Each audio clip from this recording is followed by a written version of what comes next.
ಈಗ ಗದೆ ಬಗ್ಗೆ ನಾನು ತಿಳಿಪಡಿಸ್ತೀನಿ ನಾನು ನಿಮಗೆ. ಗದೆ ಇದು ಬಹಳ ಒಂದು ಶಕ್ತಿನ ಉಂಟು ಮಾಡುತ್ತೆ ದೇಹದಲ್ಲಿ. ಯಾವ ರೀತಿ ಅಂತಂದ್ರೆ, ಎಲ್ಲರೂ ಕೂಡ ಜಿಮ್ ಅಲ್ಲಿ ಬೆಂಚ್ ಪ್ರೆಸ್ ಮಾಡ್ತಾರೆ.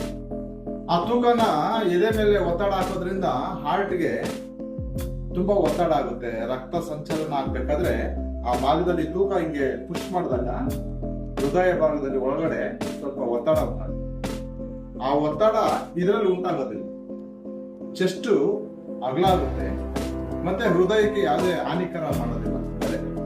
ಅದಕ್ಕೋಸ್ಕರ ಗದಾ ವರ್ಕೌಟ್ ಅಂತ ಹೇಳ್ತಾರೆ. ಆ ಗದಾ ವರ್ಕೌಟ್ ನ ನಮ್ಮ ಸ್ಟೂಡೆಂಟ್ ಇವಾಗ ಪ್ರಾರಂಭ ಮಾಡ್ತೇನೆ. ಕೆಲವೊಂದು ಸ್ವಲ್ಪ ವಿಧಗಳನ್ನ ನಾನು ತೋರಿಸ್ತಾ ಹೋಗ್ತೇನೆ.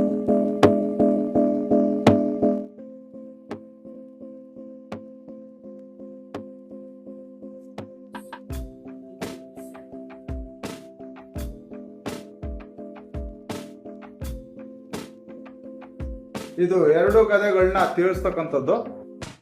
ಸ್ವಲ್ಪ ಬಲಶಾಲಿಗಳು ಈ ಎರಡು ಗದೆಗಳನ್ನ ನಿಲ್ಲಿಸ್ಕೊಂಡು ತಿರುಗಿಸ್ತಾ ಹೋಗ್ತಾರೆ.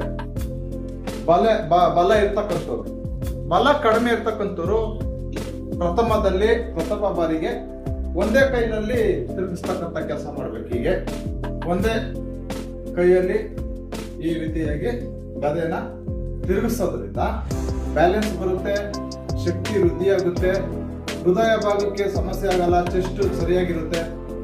ಪೊಲೀಸ್ ಇಂಟರ್ವ್ಯೂ ಇರ್ಬೋದು, ಆರ್ಮಿ ಇಂಟರ್ವ್ಯೂ ಇರ್ಬೋದು, ಇಂಥ ಅನೇಕ ಇಂಟರ್ವ್ಯೂಗಳಲ್ಲಿ ಚೆಸ್ಟ್ ಕೇಳ್ತಾರೆ. ಚೆಸ್ಟ್ ಅಗಲ ಇಲ್ಲ ಅಂದ್ರೆ, ಇಷ್ಟು ಸೆಂಟಿಮೀಟರ್ ಇಲ್ಲ ಅಂದ್ರೆ ಅವ್ರಿಗೆ ಕ್ವಾಲಿಫೈಡ್ ಆಗೋದಿಲ್ಲ. ಹಾಗಾಗಿ ನ್ಯಾಚುರಲ್ ಆಗಿ ಇಂಡಿಯನ್ ಡಿಪ್ಸ್ ಗಂಡ ಹೊಡೆಯೋದ್ರಿಂದ, ಗದೆ ತಿರುಗಿಸೋದ್ರಿಂದ ಈ ಚೆಸ್ಟ್ ಇಂಪ್ರೂವ್ಮೆಂಟ್ ಆಗುತ್ತೆ. ಮತ್ತೆ ಹಿಂದಗಡೆ ಲ್ಯಾಟ್ಸ್ ಕೂಡ ಇಂಪ್ರೂವ್ ಆಗುತ್ತೆ.